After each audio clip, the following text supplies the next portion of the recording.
Karimnagar rural ACP Vijay Kumar ఆధ్వర్యంలో నల్లగొండ గ్రామంలో పోలీసులు మెరుపు తనిఖీలు చేపట్టారు. గ్రామంలో ప్రతి ఇంటిని సోదాలు చేసిన పోలీసులు ధృవపత్రాలు, నంబర్ ప్లేట్లు లేని 37 ద్విచక్ర వాహనాలను స్వాధీనం చేసుకున్నారు. అలాగే అనధికార బెల్ట్ షాపులపై దాడులు నిర్వహించి భారీగా మద్యం, నిషేధిత గుట్కా ప్యాకెట్లను సీజ్ చేశారు. ఈ సందర్భంగా యువత మత్తు పదార్థాలకు దూరంగా ఉండాలని, ఆవేశంతో చట్టాన్ని చేతుల్లోకి తీసుకోవద్దని ఏసీపీ విజయకుమార్ హెచ్చరించారు. సమస్యలుంటే నేరుగా పోలీస్ స్టేషన్ను ఆశ్రయించాలని ప్రజలకు సూచించారు.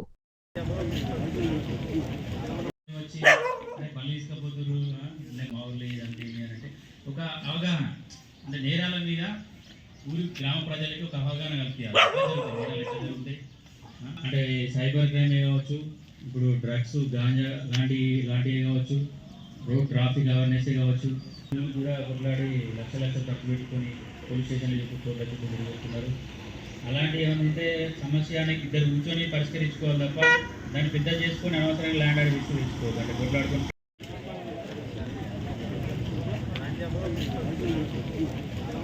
లైఫ్ అలవాటు చేస్తుంది, లేదా విచ్చలవిడితనానికి పోకుండా కంట్రోల్ చేస్తుంది. అంతే కదా.